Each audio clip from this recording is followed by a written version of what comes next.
স্বাধীন চেতা মেয়েদের সঙ্গে থাকতে চাওয়া এতটা সহজ নয়। সে আপনার সব বারণ চোখ কান বন্ধ করে শুনবে না। এটা করা যাবে না, সেটা করা যাবে না, এখানে যাওয়া যাবে না, এর সাথে কথা বলা যাবে না, এই সমস্ত নিয়মসূচির মুখে সে প্রশ্ন ছুড়ে বসবে কেন। মতামতের অমিল হলে সে মুখ বন্ধ করে মেনে নেবে না যে ভুলটা তার।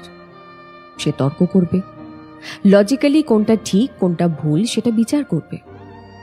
সে কারোর কাছে হাত পেতে নিজের শখ পূরণ করতে চাইবে না, বরং নিজের উপার্জনের টাকায় কাঁধে কাঁধ মিলিয়ে রেস্টুরেন্ট, শপিং মল কিংবা সিনেমার বিলটা মেটাতে চাইবে।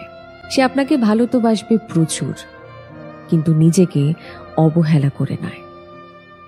তোতা পাখির মতন পায়ে শেকল পরিয়ে শেখানো বুলি তাকে দিয়ে বলানো যাবে না। সে উড়বে, সে প্রাণ ভরে ডানা মেলে নিঃশ্বাস নেবে। সে তার ইচ্ছে মতন বসবে, তার মনের মতন, তার খুশির মতন উঠবে।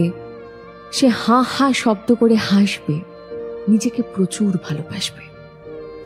হ্যাঁ, অনেকের পক্ষে আবার এরকম মেয়ে মানুষকে ভালোবাসা অতটা সহজ নয়। তাই আপনি আরো একবার ভেবে দেখুন, আপনি পারবেন তো?